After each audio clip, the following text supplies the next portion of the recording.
तो गाइज अभी आया हूँ मैं अपने पिलोट पर अपना ट्रैक्टर पार्क करके।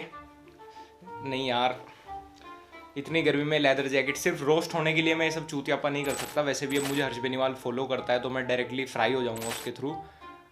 लेकिन गर्मी में यार ये जैकेट और ये गमछा वमछा डाल के सस्ती देसी बनने की ट्रिक्स आई कांट। पुदीन हरा खाओ पादे चटकाओ ऑयली नॉन ऑयली सब खाना हजम होगा। पुदीन हरा खाओ पादे चटकाओ ऑयली नॉन ऑयली सब खाना हजम होगा। आजकल तो मैं भी खुद से पूछने लगा हूँ यार लक्ष्य चौधरी, ये टिकटॉक वर्सेस यूट्यूब आखिर कब खत्म होगा। तो फाइनली मुझे समझ आ गया कि भैया ये टॉपिक तभी खत्म होगा 2020 में, तो जब मैं तुम्हारे सारे सवालों के जवाब दे दूंगा। मैं बहुत सारे इंटरव्यू में दूसरे चैनल पे बता चुका, अपने इंस्टाग्राम पे बता चुका, लेकिन नहीं, मुझे अब रियलाइज़ हुआ कि मुझे अपने चैनल पे आके सारे सवालों के जवाब देने पड़ेंगे, तभी जो है तुम्हारी आत्मा को शांति पड़ेगी। तो ठीक है, कल मैंने इंस्टाग्राम पे कुछ क्वेश्चन लिए थे अपनी जनता से, उनके जवाब दे देते हैं। भाई वीडियो डिलीट होने पर कितना बुरा लगा? देखो यार, अगर नाप के बताऊं तो मुझे 2 किलो बुरा लगा था। उसके बाद फिर हमने शक्कर ले ली थी। तो यार जब मेहनत जाती है तो यार थोड़ा बुरा तो लगता ही है, जबकि वो वीडियोस चल रही थी। लेकिन फिर मुझे ऐसा भी लगा कि वो वीडियोस डिलीट होने के बाद वापस हाइप बन गई और आज हम इसीलिए फिर से ये वीडियो बना रहे हैं, नहीं तो कहीं ना कहीं मैटर वहीं ख़त्म हो गया था। Do you know what was the actual reason for deleting your video from YouTube? देखो, अगर मैं एक शब्द में बताऊं तो वो है टॉक्सिसिटी। उन वीडियो से, वो यूट्यूबर से, टिकटॉक टॉपिक से कहीं ना कहीं क्रिएटर के द्वारा और जिन लोगों के साथ ये सब चल रहा था उनके द्वारा, और कहीं ना कहीं ऑडियंस, मतलब सब लोगों ने मिलकर थोड़ा सा ये चीज़ टॉक्सिक कर दी थी। मीमर्स, क्रिएटर, फिर टिकटॉकर्स और बाकी जितने भी लोग इन्वॉल्व थे, वो कहीं ना कहीं टॉक्सिक होता जा रहा था। तो फाइनली यूट्यूब ने उन वीडियोज़ को हटाना ही ठीक समझा। Do you think that TikTok will ban? पता नहीं भाई क्वेश्चन कैसे पूछा, लेकिन मैं समझ गया जो भी तुम्हारा इरादा था, जो भी तुम पूछना चाहते थे। तो देखो, बैन करना और बॉयकॉट करना मेरे हाथ में नहीं है। और दूसरी चीज़, किसी चीज़ को बैन करना है, बॉयकॉट करना कोई सोल्यूशन नहीं है। और रही बात टिकटॉक की, देखो वहाँ पे 90% कंटेंट क्रिंज है, कुछ बहुत ही ज़्यादा वाहियात भी है, और कुछ ऐसा है जहाँ पे साफ साफ पता चलता है कि वो कोई प्रोपेगेंडा चला रहे हैं। लेकिन अगर वो चीज़ भी चलो एक तरफ रख दो, हर प्लेटफॉर्म के ऊपर है वो सब। तो ये एक चाइनीज़ एप्लीकेशन है, और as per Chinese government guideline, अगर उनकी कंट्री कोई एप्लीकेशन है और गवर्नमेंट उससे कभी भी उनका यूज़र डेटा मांगती है, तो उन एप्लीकेशंस को, जितनी भी एप्लीकेशन है, उनको अपना यूज़र डेटा देना पड़ेगा। और अगर आपको नहीं पता हो, टिकटॉक आपका मेमोरी, आपकी गैलरी, आपका कैमरा, आपके कॉन्टेक्ट्स और आपकी लोकेशन का, सब चीज़ों का एक्सेस रखती है 24 आवर्स। तो आपको नहीं पता वो आपका कौन सा डेटा इकट्ठा कर रही है। इवन आपके फ़ोन में जितना भी डेटा है, आपके कैमरा के सामने जो कुछ भी आता है, आपकी गैलरी में जो सब कुछ भी है, वो टिकटॉक उसका सारा एक्सेस रखती है। तो उनकी गवर्नमेंट उसको AI डेवलपमेंट के लिए यूज़ कर सकती है, उनकी गवर्नमेंट वो साइबर अटैक के लिए भी यूज़ कर सकती है, उनकी गवर्नमेंट चाहे तो किसी भी पर्टिकुलर यूज़र का कोई भी नुकसान करने के लिए भी वो चीज़ यूज़ कर सकती है, किसी को नहीं पता। तो पहली चीज़ तो मैं टिकटॉक अगर डाउनलोड करता था, मैंने कभी साइन इन किया नहीं, मैंने कभी आईडी नहीं बनाई, मैंने कभी उसको कोई एक्सेस नहीं दिया। मैं सिर्फ क्रिंज वीडियोज़ या रोस्ट के लिए जो वीडियोज़ मैं डाउनलोड करना चाहता था वो कर लेता था उससे, और उसके बाद तो मैंने वो डिलीट भी कर दी फ़ोन से। तो पर इतना ही, मेरा ओपिनियन तो यही है। ब्रो, क्या आपने सोचा था कि ये कंट्रोवर्सी इतनी बड़ी हो जाएगी? भाई सीन मेरी वीडियो से स्टार्ट हुआ था, मेरी रोस्ट वाली वीडियो से, तुम्हें पता होगा। उसके बाद फिर आमिर सिद्दीकी, उसके पहले रिवॉल्वर रानी ने रिएक्ट करा, फिर आमिर सिद्दीकी, फिर धीरे धीरे चीजें बढ़ गई। तो सबसे पहले तो थैंक यू आप सभी लोगों को और यूट्यूब कम्युनिटी का जिन्होंने सपोर्ट दिखाया। पर बहुत सारे क्रिएटर्स थे, ऐसा अच्छा लगता है कि एक वीडियो निकाल दी, 2 वीडियो निकाल दी इस टॉपिक पे, ठीक है। बट मैं देखता रहा, मतलब जितने दिन ये टॉपिक चला, रोज के रोज ही पब्लिक निकाल रही है TikTok versus YouTube, TikTok versus YouTube. ऐसा नहीं कह रहा मैं उन्होंने सब्सक्राइबर गेन करा, वो तो करे ही है, पर ऐसे अच्छा लगता क्योंकि उनके लिए भी नुकसान है और पब्लिक भी ये सोचेगी यार इन पे कोई और टॉपिक नहीं है। मैं तो भाई आगे बढ़ गया। अब जैसे इनकी कॉल रिकॉर्डिंग लीक हो रही है, बहुत सारी चीज हो रही है इनके साथ, तो ये तो ना पता क्या क्या करते रहे, हर चीज पर रिएक्ट नहीं करेंगे। मेरा तो अगला टॉपिक भी आ गया फेमिनिस्ट वाला, मैं छोड़ गया और नहीं बनाऊंगा इन पे वीडियो कोई।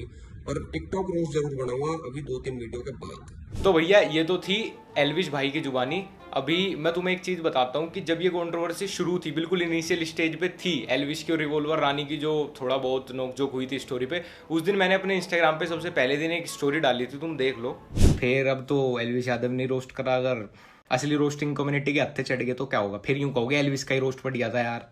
तो यार तुम्हारे भाई ने तो देखो पहले दिन ही प्रेडिक्ट कर दिया था कि हम इस लड़ाई को कहाँ से कहाँ लेके जाएंगे। और वो एंगेजमेंट वाले भाई ने जो वो IGTV बनाई थी सबसे पहले, वो क्लियरली मेरे और एल्विश के लिए ही बनाई थी, लेकिन उसने होशियारी में हमारा नाम ले लिया। उसको लगा कि यार भैया हमको बहुत फॉलोअर्स मिल जाएंगे। अगर वो वहाँ नाम ले देता तो ये मैटर कभी भी यूट्यूब वर्सेस टिकटॉक ना होता, मतलब हम सारे यूट्यूबर्स के मत्थे तो वो चीज़ डालते ना। तुमने वो उसकी कॉल रिकॉर्डिंग लीक वाली वीडियो भी देखी होगी, उसने एक फर्जी यूट्यूबर के साथ जो कराई थी, उसमें भी उसने रेफरेंस दिया था चाचा विधायक और फूफा बदमाश ऐसा ऐसा बोलते हैं, तो वो क्लियरली सारी चीज़ें हमको ही रेफर कर रहा था, लेकिन वो कहीं ना कहीं होशियारी में हमारा नाम नहीं लिया उसने, और वो नाम ना लेना उसको इतना भारी पड़ गया। अगर वो डायरेक्टली एल्विश और लक्ष्य चौधरी बोल देता तो भाई सच में मैटर इतना बड़ा बनता ही ना, वो मेरे पूरा एल्विश पे खत्म हो जाता।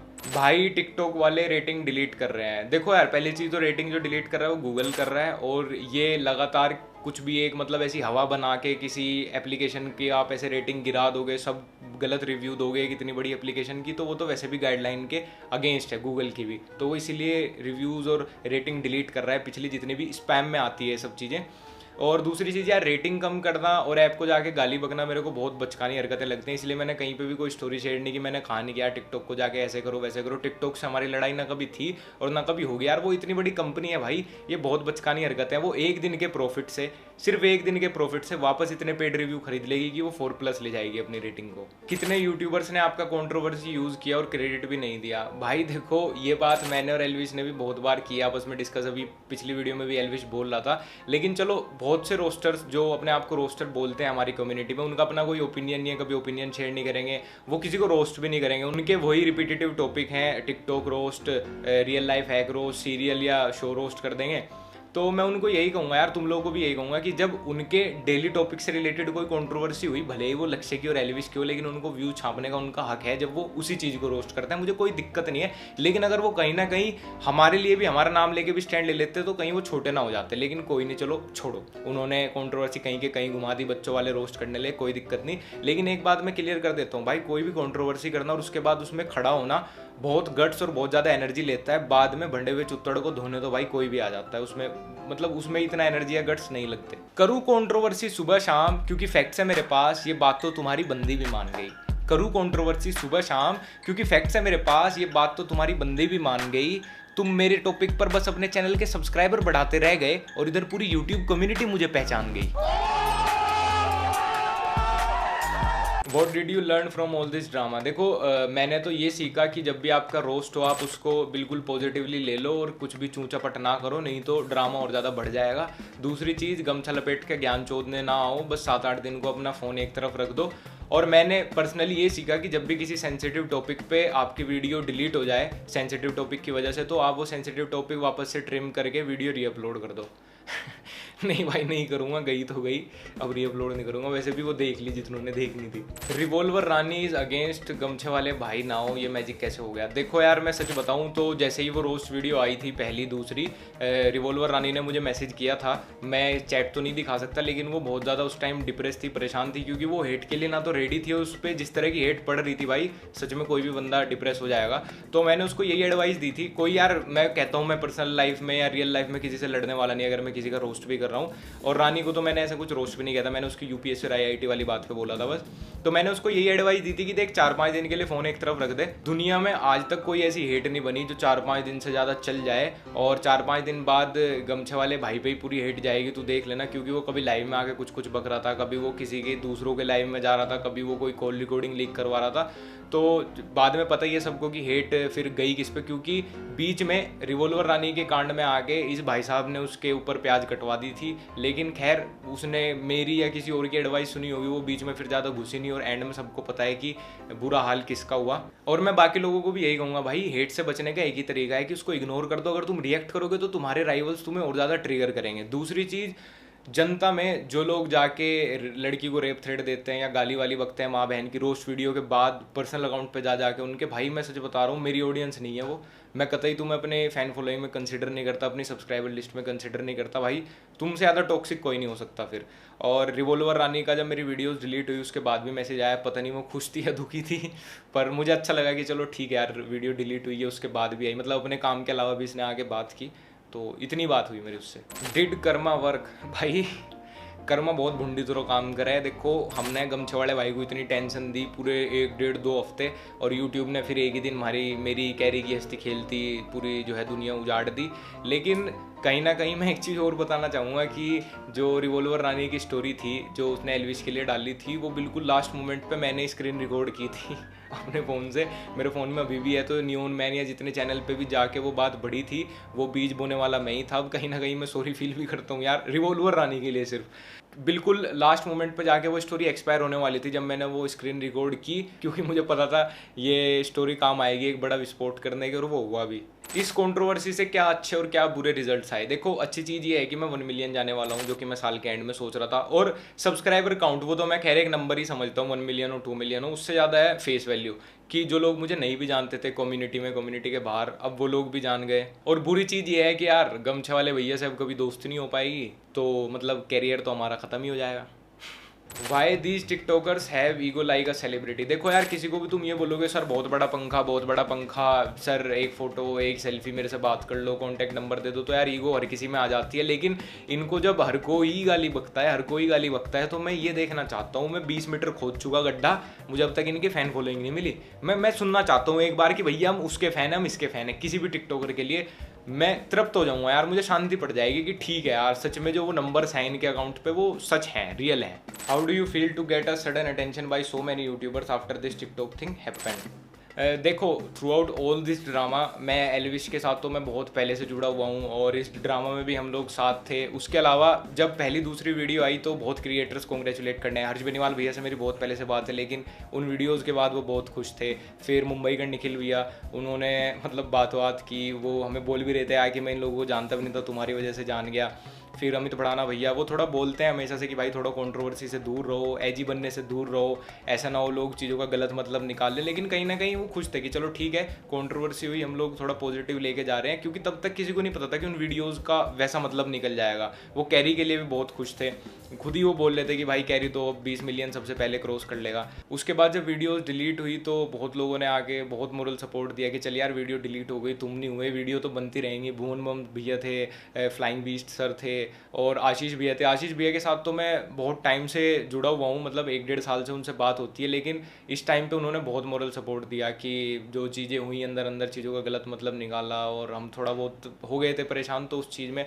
लेकिन सबसे ज़्यादा थैंक यू अगर मैं किसी का बोलना चाहूँगा वो है अमित भड़ाना भैया, जिन्होंने रात को 3 बजे कॉल करके मुझे जब वीडियो डिलीट हुई उन्होंने बोला कि भाई टेंशन मत ले, तू टेंशन फ्री सो एकदम, और अगर हम यूट्यूब में अंदर तेरे साथ हैं, हम बाहर भी तेरे साथ हैं। तो मुझे सच में अच्छा लगा कि सभी क्रिएटर कॉन्ग्रेचुलेट करने तो यार बहुत दुनिया आती है, लेकिन सभी लोग पहले तो इस कंट्रोवर्सी में शुरू में साथ थे, और उसके बाद जब वीडियोस डिलीट हुई, जब कुछ ख़राब टाइम आया हमारे लिए, तो तब भी वो लोग साथ थे। और शायद कैरी भी सबको यही बोलना चाहेगा। तो सब लोगों ने सच में बहुत मोरली सपोर्ट किया, और यूट्यूब के बाहर अंदर हर तरीके से सपोर्ट किया। तो थैंक यू बोलूँगा यार मैं जनता का भी और क्रिएटर्स का भी। Did you ever think that your small video will shake the country? देखो यार, ये बोलना तो गलत होगा कि सिर्फ मेरी या सिर्फ हमारी, मेरा बहुत कम % हिस्सा था उस चीज़ को इनिशिएट करने में। मेन एल्विश का ड्रामा था, उसके बाद जब कैरी आया, मीम कम्युनिटी आई, तब जाके वो ड्रामा बहुत ज़्यादा मेन स्ट्रीम हुआ। बाकी छोटे मोटे तो हाथ धोने वाले यार सभी रहते हैं, लेकिन हाँ इनिशिएटिव बोल सकते हो, लेकिन सिर्फ हमारी वजह से नहीं हुआ। Are you virgin? हाँ भाई, आएगा आएगा आएगा, खून आएगा, टेंशन मत ले। If TikTok gets banned tomorrow then what will these people do? They don't have education और जॉब। तो अच्छा जी, इनका नाम है युक्ति, ये भी एक टिकटॉकर है, 1.5 मिलियन इनका फॉलोअर बेस है। मैंने कहीं ना कहीं टिकटॉक रोस्ट में जाने अनजाने में युक्ति को रोस्ट कर दिया था, लेकिन उन्होंने यूपीएससी IIT के एग्जाम्पल ना देते हुए डायरेक्टली मुझे इनबॉक्स करके बात क्लियर करनी चाहिए, और उसके बाद आज हम अच्छे दोस्त नहीं हैं। तो जिन लोगों ने मुझे कहा कि भैया टिकटॉक रोस्ट से क्या कमाया, तो भैया ऐसी सुंदर लड़कियां नहीं कमाई। तो खैर सब कुछ छोड़ो यार, पिघलना नहीं है। युक्ति के सवाल पे आते हैं, तो युक्ति मैं यही कहूँगा कि देखो, तुम्हारे जैसे अच्छे क्रिएटर भी हैं जिनके अंदर ईगो नहीं है, और जो अपने आप को बहुत बड़ा स्टार नहीं समझते 1.5 मिलियन फॉलोअर्स लेके भी। तो यार मैं नहीं चाहूँगा कि किसी का कैरियर ख़त्म हो, और ठीक है लोग खा रहे हैं, कमा रहे हैं, शायद किसी का घर भी चल रहा हो, और हम कौन हो रहे हैं किसी ऐप को बैन करवाने वाले। क्रिंज, खराब प्रोपेगेंडा और वाहियात लोग हर प्लेटफॉर्म पे, हर जगह, इवन रियल लाइफ में भी हैं। तो क्या रियल लाइफ को बैन करवा देंगे? बड़े टिकटॉकर्स का फ्यूचर क्या है? ये विवेक ओबरॉय हैं तो मेरा भी सलमान सा नेचर है। ये विवेक ओबरॉय हैं तो मेरा भी सलमान सा नेचर है। अब यार तुम समझदार हो, खुद ही समझ जाओ इनका आखिर क्या फ्यूचर है। ये है आम जिंदगी, ये है टिकटॉक जिंदगी। आजा तुझे आसमान में ले चलूं, चांद को उसकी औकात दिखानी है। मेरी महबूबा। ठंडे ठंडे पानी से नहाना चाहिए, नहाते ही पाउडर लगाना चाहिए। तुम 4 दिन में 16 बोतलें खर्च कर चुकी हो पाउडर की, थोड़ा हमारे लिए भी छोड़ दिया करो। हाँ तो लो ना। मेरी महबूबा।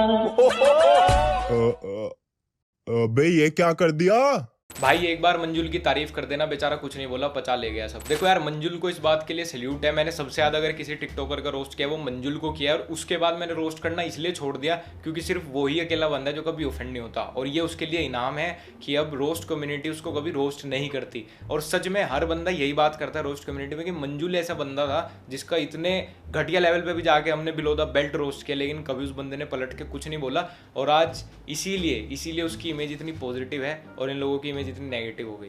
When is this finally going to end? देखो यार, खत्म हो गया हमारी साइड से तो सच में खत्म हो गया। और मैं आज कतई इस चीज़ को पूरे साल के लिए एंड करने के लिए इन सवालों का भी जवाब देने आ गया जो मुझे रोज लोग डीएम करते थे। मैंने कहा ठीक है, अलग अलग किस किस को बताऊँ, आज फाइनली चैनल पे बता देता हूँ। और शायद ये वीडियो में 1-2 हफ्ते से ज़्यादा रखूँ ना रखूँ, आई डोंट नो। लेकिन अपने कुछ बच्चे हैं जिनको अभी भी इसी टॉपिक से 6 वीडियो बना दी, 7 बना दी, इससे ही सब्सक्राइबर लूटने हैं। देखो लोगों को आजकल क्या है ना, सब्सक्राइबर के नंबर बढ़ाने हैं, इंटरेक्शन से मतलब नहीं है। चाहे भले ही कल को वो सब्सक्राइबर उनकी गंदी शक्ल देखने उनके चैनल पे आए ना आए, 6 वीडियोस बाद जब तुम 6 किसी के टॉपिक पे वीडियो बना रहे हो, उसके बाद तुम 7वीं बदलोगे, 8वीं बदलोगे, तो तुम्हारे चैनल का ग्राफ जो गिरेगा भाई, वो तुम भी जानते हो, हम भी जानते हैं। लेकिन चलो कोई नहीं। और एक हद तो देखो भाई, मेरी शायरी भी अब लोग कॉपी करने लगे, मेरा स्टाइल, मेरा कॉन्सेप्ट, सब कुछ ही कॉपी कर लो भाई। शर्म वरम है तुम्हारे अंदर नहीं है? गांड भी मेरे से ही जलती है, कॉपी भी मेरे को ही मारना है। कभी तो कुछ अपना ओरिजिनल लाओ। पहले से ही मेरा कॉन्सेप्ट कॉपी करते आ रहे हो। अब तो छोड़ दो यार, कभी तो शर्म करो, कभी तो शर्म करो। रोजेज आर रेड, जिसको मरना है मरो। रोजेज आर रेड, जिसको मरना है मरो। मेरा स्टाइल और कॉन्सेप्ट कॉपी करना छोड़ दो और भैया अपना कुछ ओरिजिनल करो। Will you be paid for the deleted videos? देखो यार, 150 रुपये पूरे आ गए हैं उन वीडियोस की जो कमाई थी। अभी मैं 2 कोल्ड ड्रिंक की बोतल लूंगा, जिसको पीनी है वो आ जाना, ग्लास अपने अपने लाना यार, इतना भी बजट नहीं है मेरा। अभी एक लास्ट में सबसे ज़्यादा जो सवाल पूछा गया उसका जवाब दूंगा। लोगों ने कहा भाई कोई डेथ थ्रेट या कोई लीगल एक्शन के थ्रेट आएगा तुम्हें? देखो भाई, वो तो रेगुलरली बहुत आते रहते हैं। इन चीज़ों से मैं हमेशा बोल रहा हूँ, मैं इन चीज़ों से नहीं घबराता। लीगली चीज़ों से मैं कभी हटा ही नहीं पीछे। बहुत से लोग ऐसे हैं, कोई कम्युनिटी की आड़ में, कोई रिलीजन की आड़ में, कोई एक्टिविस्ट बन के, कोई वुमेन एम्पावरमेंट की आड़ में आके नेताओं को, सेलिब्रिटी को, सोशल मीडिया फिगर को, यूट्यूबर्स को घसीटना चाहते हैं। उनकी चीज़ों के, उनके जो पूरा कॉन्टेक्स्ट है वो नहीं देखेंगे, उनका पूरा जो इंटेंशन है वो नहीं देखेंगे, बीच से चीज़ें उठा लेंगे, इसने ऐसे बोला वैसे बोला। इन लोगों का एक ही काम होता है कि एंड में आके पैसे मांगते हैं सेटलमेंट के लिए। और ऐसे बहुत से लोगों को मैंने क्लियर कर दिया था कि भाई देख, तुम्हें पैसे देने के बजाय मैं वकील को दे लूँगा, मेरे घर के वकील हैं, जज हैं, और बहुत से यूट्यूब कम्युनिटी के ऐसे बंदे हैं जो बहुत पावरफुल हैं लीगल चीज़ों में, वो आज मेरे साथ हैं। तो मैं वहाँ पे पैसे दे के 10-12 साल तुम्हारी चप्पलें घिसवा दूंगा तो कोई फ़ायदा नहीं है। और मुझे अब जाके पता चला कि सच में 50% लोग जो अपने आप को एक्टिविस्ट, वुमेन एम्पावरमेंट के लड़ने वाला बोलते हैं, कोई कम्युनिटी का रखवाला, कोई रिलीजन का रखवाला बोलते हैं, ये क्या काम करते हैं? ये पैसे मांगते हैं भाई सेटलमेंट के लिए। तो यहाँ से तो मिल नहीं पाएंगे भाई, मैं वकील को देना पसंद करूँगा तुम्हारे बजाय। ठीक है, तो भैया अगर वीडियो पसंद आया हो तो लाइक कर देना, शेयर कर देना, भले ही डिसलाइक कर देना, एंगेजमेंट बढ़ जाती है।